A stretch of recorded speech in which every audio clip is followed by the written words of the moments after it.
더불어민주당 전당대회 돈봉투 의혹의 정점으로 지목된 송영길 전 대표가 검찰 수사 9달 만인 오늘 구속 상태로 재판에 넘겨졌습니다.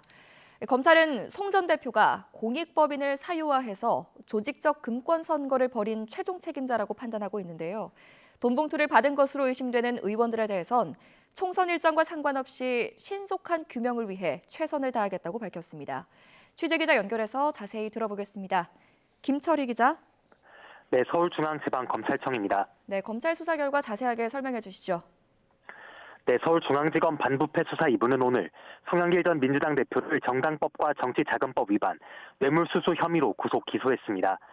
지난해 4월 돈봉투 의혹 수사를 본격화한 지 9달 만에 의혹의 정점인 송 전 대표 수사를 마무리한 겁니다.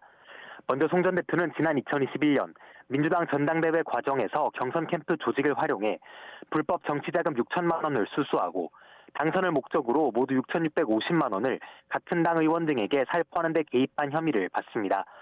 앞서 검찰은 당내에 모두 9,400만 원이 뿌려졌다고 의심하고 있는데 이 가운데 현역 의원들에게 전달됐다는 300만 원씩 든 돈봉투 20개와 지역 본부장들에게 건네진 650만 원에 송 전 대표가 관여했다는 겁니다. 송 전 대표는 또 외곽 후원 조직인 평화와 먹고 사는 문제 연구소를 통해 불법 정치자금 7억 6,300만 원을 받고 이 가운데 4천만 원은 사업가에게 로비 대가로 챙긴 혐의도 받고 있습니다. 검찰은 송 전 대표가 불법 자금이 경선 캠프로 들어온 사실을 알고 있었고 금품 살포를 최종 승인했다며 조직적인 대규모 금권 선거 범행을 벌였다고 판단했습니다. 전당대회 1년 전부터 출마를 결심한 송 전 대표가 먹사연을 뇌물 창구로 활용하기로 하고 후원금 유치 활동에 돌입하는 등 범행에 정점이 있다고 지적한 겁니다. 반면 송 전 대표는 검찰이 부당한 기획 수사를 통해 정치 보복을 하고 있다며 혐의를 전면 부인하고 있습니다. 지난해 12월 18일 구속된 뒤에도 검찰 수사를 거부해왔고 한 차례 이뤄진 조사에서도 진술 거부권을 행사하며 다시는 부르지 말라고 밝혔었는데요.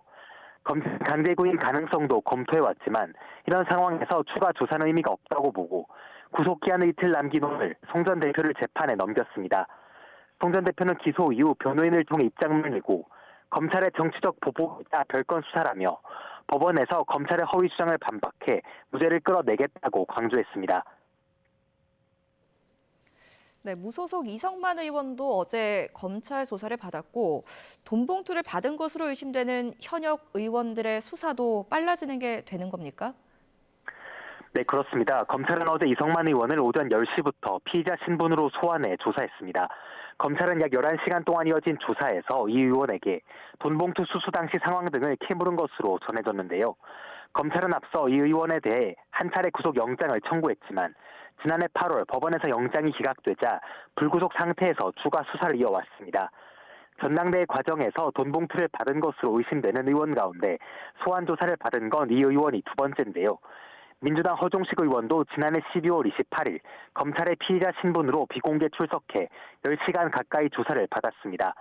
허 의원 역시 검찰 조사에서 돈봉투를 받은 사실이 없다며 혐의를 전면 부인한 것으로 전해집니다.